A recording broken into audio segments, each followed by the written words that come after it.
समितो बुलंदोला बरो बुलबुलो समितो।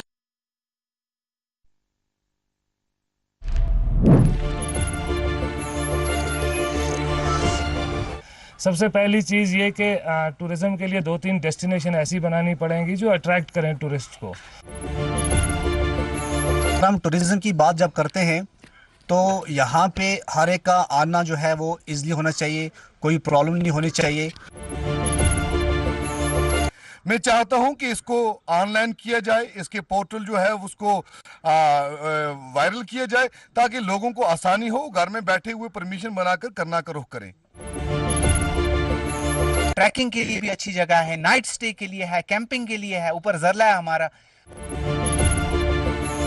गरीबी इतनी है 1-2 साल से कि हम आपको बता नहीं सकते। हमारा एरिया इतना गरीब हो गया है कि जिसकी कोई हद नहीं है। करना का जिस नाम से महाराजा करण सिंह के नाम पे करना नाम पड़ा हुआ है या केरन नाम पड़ा हुआ है, करानू top. If you educate a man, you educate an individual. But if you educate a woman, you are educating a whole nation.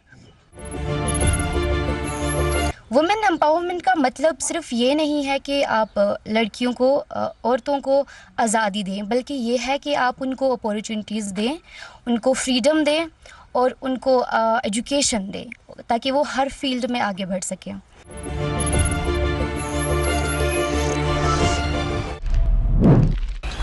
जर्रा जर्रा है मेरे कश्मीर का मेहमान नवाज, जर्रा जर्रा है मेरे कश्मीर का मेहमान नवाज, रास्तों के पत्थरों ने भी दिया पानी मुझको।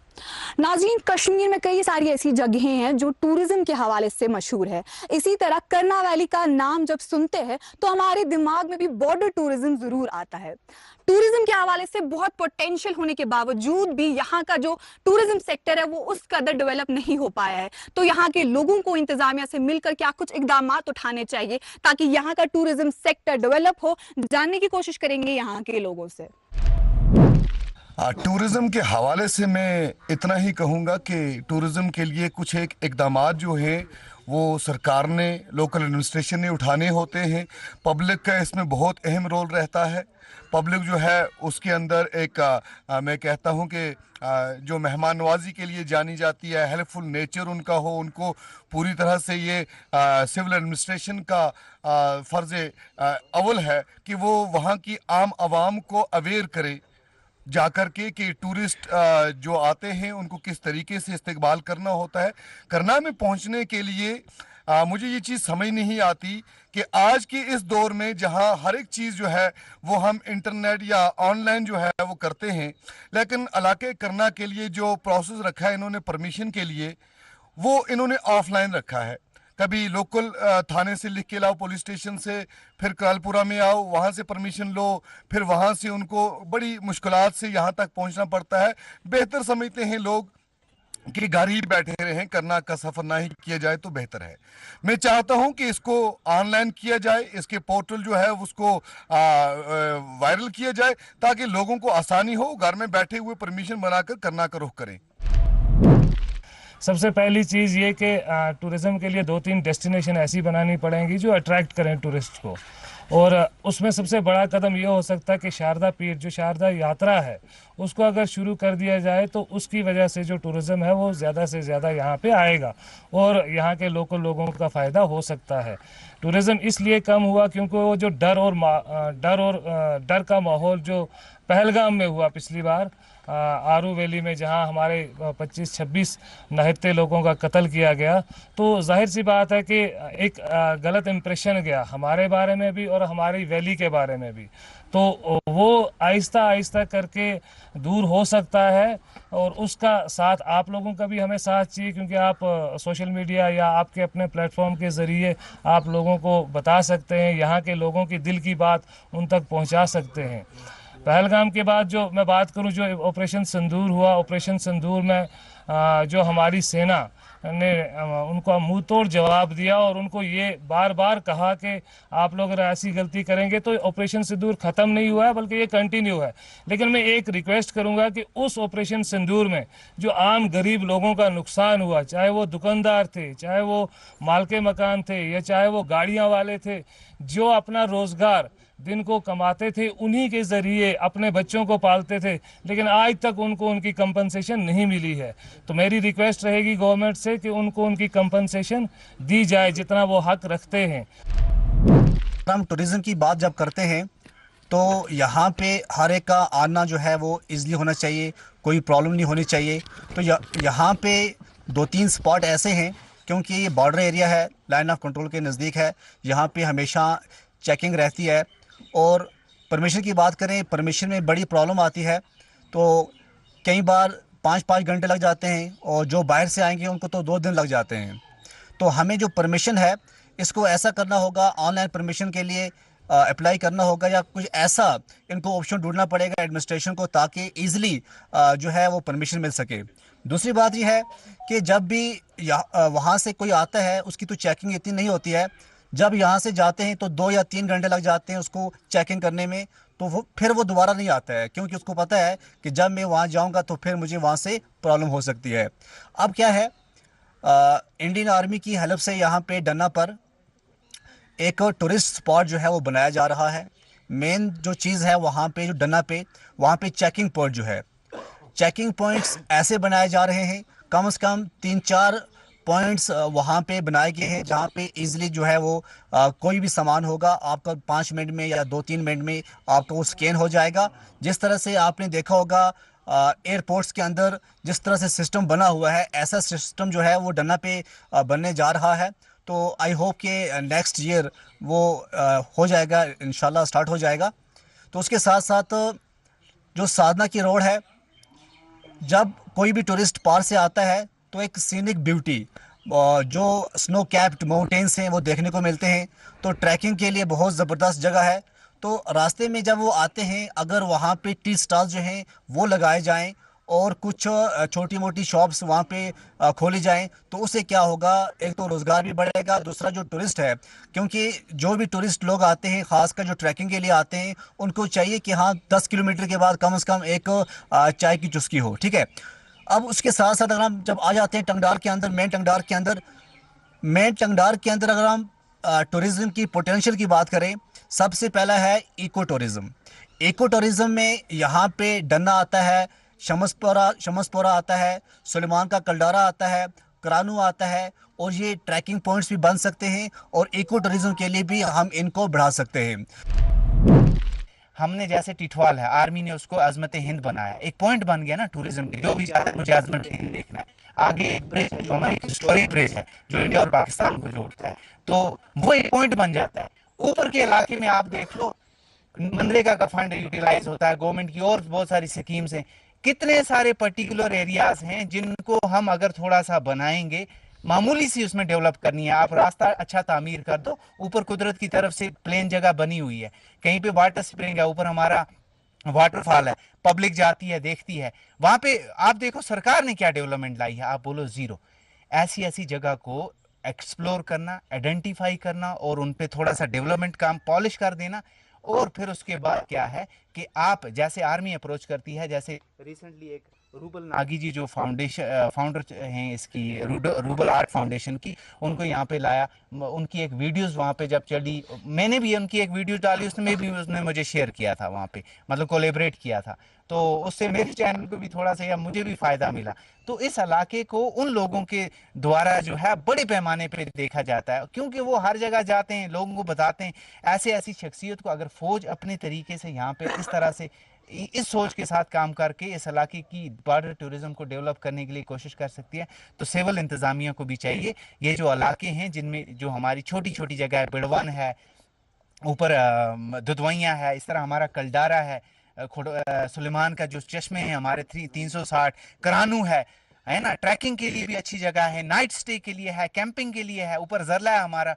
तो उनको भी चाहिए कि कुछ ना कुछ थोड़ी सी इस जगह को बनाएं ताकि ये अट्रैक्शन का पॉइंट रहे टूरिस्ट के लिए, सो दैट कि लोगों को अगर वो वीडियो बना के डालें या वो अपने तौर पे मैसेज बाहर दे दें किसी को, या कुछ भी किसी तरह से भी उनको पता चलेगा, तो डेफिनेटली लोग आएंगे एक्सप्लोर करने के लिए। जैसा कि लोकल्स अगर काम करने पे आए टूरिज्म के लिए, मैं एचएस की स्टूडेंट हूँ एंड हमारे स्कूल में एक एटीएल लैब है, मेरी पूरी एक इनोवेशन टीम है, I am the president of that team. And हमने टूरिज्म के लिए एक ऐसा बोर्ड बनाया है ताकि जो बाहर से टूरिस्ट आते हैं वो अननोन होते हैं, तो उन्हें यहाँ पे आके पता नहीं चलता है कि कौन सी जगह है, कहाँ जाऊँ मैं, अभी कहाँ पे हूँ। तो उनके लिए हमने एक ऐसा बोर्ड बनाया हुआ है जो कि अभी तो फ्री ऑफ कॉस्ट है, एंड उसके स्कैनर्स आपको जगह जगह पे मिल जाएंगे। After some time we will be installing that. What you have to do कि आपको बस उसको स्कैन करना है and that will answer your every question, like what are the places हम यहाँ पे विजिट कर सकते हैं, एंड यहाँ का लोकल कुजीन कैसा है, मुझे क्या ट्राई करना चाहिए, वेज में क्या ऑप्शंस हैं, नॉन वेज में क्या ऑप्शंस हैं, कौन कौन सी जगह अवेलेबल है जाने के लिए, कौन कौन सी जगह पे परमिशन रिक्वायर होती है, ऑल आपको वो इस स्कैनर पे मिल जाएगा। I will request you all to visit that scanner and आप जाके उस चैटबॉट को विजिट करें। यहाँ पे एक स्कैनर डिस्प्ले हो रहा होगा, आप उस स्कैनर को स्कैन करके उस चैटबॉट को विजिट कर सकते हैं एंड एक्सप्लोर के आपको पता चलेगा कि करना में क्या क्या है, and whether you are interested please visit करना। गरीबी इतनी है 1-2 साल से कि हम आपको बता नहीं सकते। हमारा एरिया इतना गरीब हो गया है कि जिसकी कोई हद नहीं है, वरना यहाँ कोई कमी नहीं होती थी, फर्स्ट क्लास चलता था सारा सिस्टम। आजकल बहुत कमी है लोगों के, अगर किसी ने नरेगा शरेगा होता था यहाँ, वो भी बंद है, कोई काम नहीं है, कोई कुछ नहीं है, बस ऐसे टाइम पास करने के लिए सभी बैठे हैं। तो लिहाजा हम चाहते हैं कि हमारा रोजगार कहीं सही किया जाए, मजदूर को मजदूरी मिले। अगर कहीं काम गलती से कर बैठा है, वो उसको अभी तक पैसे मजदूरी नहीं मिली है, उसके मटेरियल का पैसा नहीं मिला, वो भी आप बात ऊपर पहुँचाएं ताकि इन गरीबों को अपना पैसा मिले। हम आपकी थ्रू से चैनल से हर बात आगे पहुँचाना चाहते हैं। हम श्रीनगर में भी गए, हमें बहुत फ़ायदा उसका ये हुआ, हमने जगह जगह की बात, लेकिन उसका फ़ायदा ये हमारा टनल भी हो गया, हमारी एचटी भी होगी। हम गवर्नमेंट के और अपनी फ़ौज के बहुत शुक्रिया अदा करते हैं कि ऐसे लोग हैं हमारे कि जिन्होंने अच्छा, फ़ौज ने भी हमारे हर प्रोग्राम में अच्छा समझ के उन्होंने हमें आगे बढ़ाया ताकि इन लोगों के मसले हल हो जाएं। कई मसले हमारे हल हो गए, ऐसी बात नहीं है, लेकिन कुछ मसले अभी भी ऐसे हैं जो हल होने चाहिए। फौज जो है, अगर फौज ना होती यहाँ हमारी और भी इस वक्त भी 400-500-600 कुली ली है इन्होंने, चलो हमारी मजदूरी उसी के हिसाब से चलती है, अगर वो भी ना होती हम क्या करते। इस वक्त हमारी बुरी हालत है। हम आपकी चैनल से आगे बात पहुँचाना चाहते हैं और ये बात पहुँचनी चाहिए ताकि हर एक को पता चले कि करना में क्या परेशानियाँ हैं।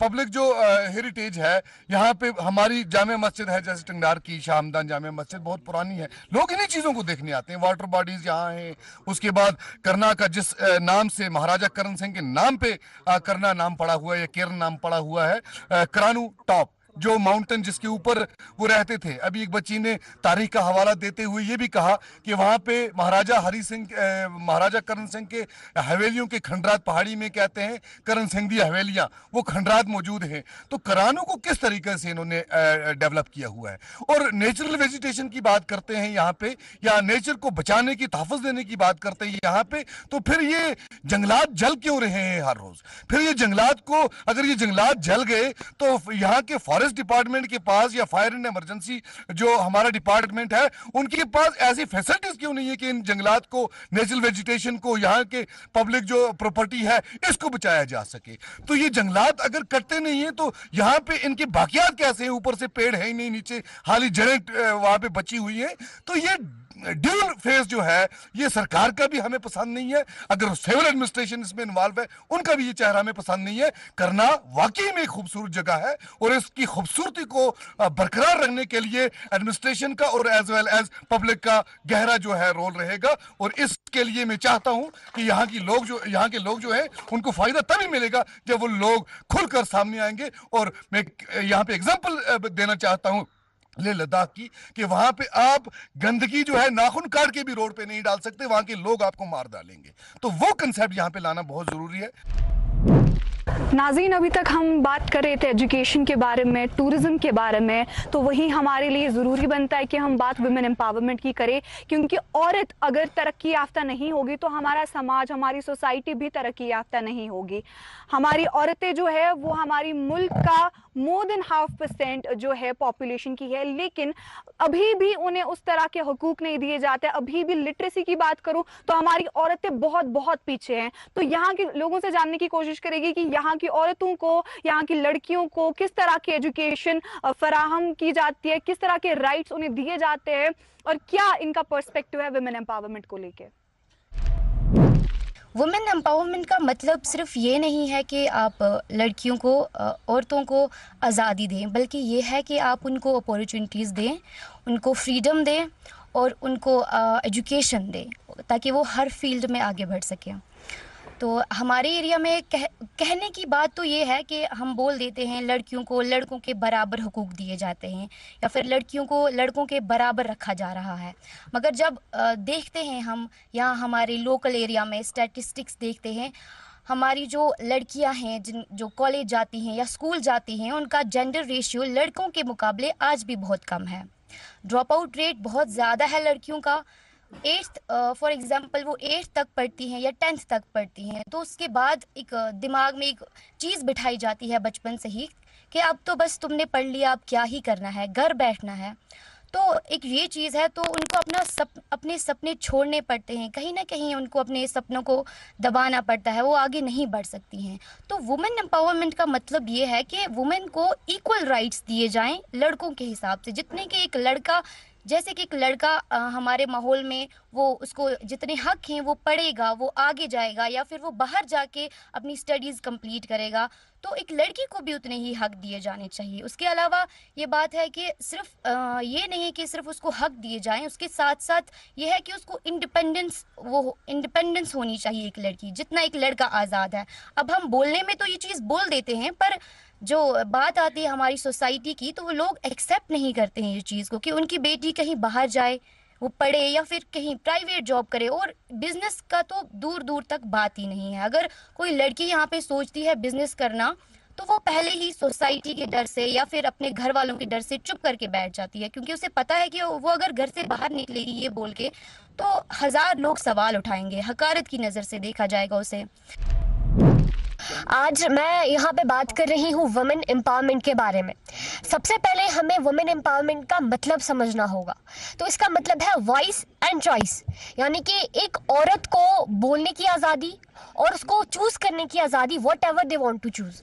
एंड यहाँ पे अगर हम बात करें, बहुत सारी, आज हम ये नहीं कह सकते कि लड़कियाँ एम्पावर नहीं है, बहुत सारी जगह हैं भी एम्पावर। हम बहुत सारे एग्जाम्पल देख सकते हैं, बहुत सारी लड़कियाँ एम्पावर हैं, लेकिन बहुत जगह नहीं भी है। अगर हम बात करें लिटरेसी रेट के बारे में, तो आज लड़कियों की लिटरेसी रेट बहुत ज़्यादा कम है, जो कि 65% है। और अगर हम मेल की लिटरेसी रेट के बारे में बात करें तो वो 82% है। यहाँ पे बहुत ज़्यादा ह्यूज गैप आ रहा है, आप मतलब देख भी सकते हैं। एंड अगर हम बात करें 50% जो वुमेन है वो कंट्रीब्यूट करती है वर्ल्ड पॉपुलेशन में, लेकिन सिर्फ और सिर्फ 26% लड़कियां हैं जो पार्लियामेंट सीट्स में बैठ रही हैं। और अगर हम बात करें वुमेन को एम्पावर करना, ये सिर्फ और सिर्फ किसी एक लोग का काम नहीं है, दो लोगों का काम नहीं है, किसी 10 ग्रुप का काम नहीं है, ये पूरा समाज, पूरा गांव, सबसे पहले ये घर से शुरू होता है कि लड़की को एम्पावर किस तरह किया जाए, उसको लड़कों के बराबर किस तरह लाया जाए। और यहाँ पे हम किस तरह उसको प्रमोट करें, बहुत सारे मतलब जरिए हैं हमारे पास, लेकिन सबसे important that was education. Education सबसे ज़्यादा इम्पॉर्टेंट और सबसे फर्स्ट प्रायोरिटी हमें एजुकेशन को ही देनी चाहिए। देन हमारे पास कुछ स्किल डेवलपमेंट्स हैं, यानी कि अगर लड़कियां कोई सिलाई बुनाई, पिकल मेकिंग, घर से जो भी चीज़ें वो कर रही हैं, और यहाँ पे बहुत सारे जरिए हैं। हम टीटवाल से आए हैं, स्किल डेवलपमेंट सेंटर से, जो कि आर्मी की तरफ से है। हमें उसका बहुत फ़ायदा मिलता है। वहाँ की जो बेरोज़गार औरतें हैं वो आती हैं, उनका कोर्स होता है 20 डेज़, 15 डेज़, 20 तक होती हैं। वो उनका कोर्स कंप्लीट होता है, वो घर में जाके अपना काम करती हैं और अपना रोज़गार चलाती हैं। और हम चाहते हैं हमें इसका फ़ायदा मिले, डेवलप हो, हमारे जो प्रोडक्ट बनते हैं वहाँ पे वो आउट ऑफ स्टेट जाने चाहिए ताकि हमें फ़ायदा मिले। वुमेन एम्पावरमेंट की अगर हम बात करें तो ये जैसे कि कई सारों ने पहले भी ये बात की कि वुमेन एम्पावरमेंट जो है ये लड़कियों को आज़ादी देना, उनको जो है मर्दों के बराबर अपॉर्चुनिटीज़ मिलना, उस बारे में बात हो रही है। लेकिन कई जगह पर हो तो रहा है, डेवलपमेंट हो रही है, लेकिन कई जगह पर स्टिल अभी भी औरतों को जो है कमतर समझा जाता है। अभी भी उनको जो है घर तक महदूद समझते हैं लोग, अभी भी उनको अपॉर्चुनिटीज़ नहीं दे रहे हैं। अगर हम बात करें कि अगर आप एक कंट्री को डेवलप करना चाहते हैं, आपको जो है इक्वालिटी वहाँ पर होनी चाहिए, उस कंट्री में डेमोक्रेसी इक्वालिटी ज़रूर होनी चाहिए। क्योंकि आप देख रहे हैं कि आज के वक्त में जो डेवलप्ड कंट्रीज़ हैं, वो डेवलप्ड कंट्रीज़ में जो है औरतों को हुकूक मिल रहे हैं, इसीलिए वो डेवलप्ड कंट्रीज़ हैं। अगर हम बात करें कि जो अनडेवलप्ड कंट्रीज़ हैं, जैसे हम जो अफ़गानिस्तान की बात करें, अभी भी वहाँ पर वो औरतों को जो है उनके हुकूक नहीं मिल रहे हैं, जिसकी वजह से वो अभी भी अनडेवलप्ड है। तो इसका मतलब ये है कि औरतों को हक देना, उनको जो है मतलब इस बात का ये सबूत देता है कि आप एक कंट्री के डेवलपमेंट के बारे में बात कर रहे हो। हम अगर हिस्ट्री की बात करें, हिस्ट्री जो है हमारी, वो औरतों ने उसमें भरपूर जो है अपना किरदार निभाया है। जैसे कि हम बात करें हमारी कल्पना चावला की, जो फर्स्ट वो इंडियन वुमेन रह चुकी हैं जिन्होंने स्पेस में जो गई, उन्होंने एक एग्जांपल सेट की कि औरतें जो हैं वो उड़ान भर सकती हैं। अगर हम बात करें मलाला यूसुफज़ई की, उन्होंने जो है अपने सर पर गोली खाकर उस हालत में भी उन्होंने जो है वो गन्स का सामना किया, लेकिन फिर भी अपनी पढ़ाई जो है पूरी की, और हम जैसी औरतों के लिए, हम जैसी लड़कियों के लिए एग्जाम्पल सेट की कि औरत पढ़ सकती है, औरत आगे बढ़ सकती है। यहाँ पे बात चल रही थी कि विमेन पावर की, आप इससे अंदाज़ा लगा सकते हो कि हमारे साथ कितनी बैठी हुई हैं, तो पावर कितनी है। नंबर एक कि ये हमारे साथ बैठी हैं, तो इससे अंदाज़ा लगा सकते हो आप कि पावर है कि नहीं है। अब कुछ सवाल ऐसे होते हैं कि कुछ सवाल इन्होंने ऐसे उठाए कि सेफ्टी क्या है। मुझे लगता है कि लेडीज़ को खुद की सेफ्टी खुद करनी चाहिए, उसको अपना डिफेंस सिस्टम खुद अपना जो है देखना चाहिए। तो ज़्यादा मैं इससे नहीं कहूँगा कि इस्लाम इस चीज़ की इजाज़त देता है कि बच्ची को पढ़ाओ, उसको आगे बढ़ाओ, उसके हकूक़ के साथ ज़्यादा जुल्म ना हो, और अनसरी ज़्यादा सवाल करने अच्छी चीज़ नहीं होते। और जो हम तहत शरीयत के हिसाब से भी जो चीज़ है उसको भी हम कबूल करें और उससे आगे ना जाएं। As we are talking about women empowerment, so I would like to say something. एक काफ़ी बड़े लीडर थे अफ्रीका के, उन्होंने एक लाइन कही थी, If you educate a man, you educate an individual, but if you educate a woman, you are educating a whole nation.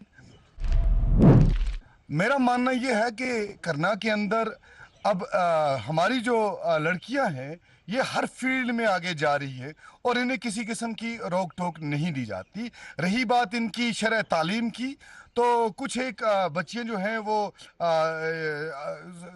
Schools में तालीम हासिल करती हैं और बाकी बच्चियां जो हैं वो यहाँ पे दारुल-उलूम जो खुले हैं वहाँ पे भी वो तालीम हासिल करते हैं। मकसद तालीम हासिल करने का है, लेकिन उन पर भी कोई ज़ोर ज़बरदस्ती नहीं।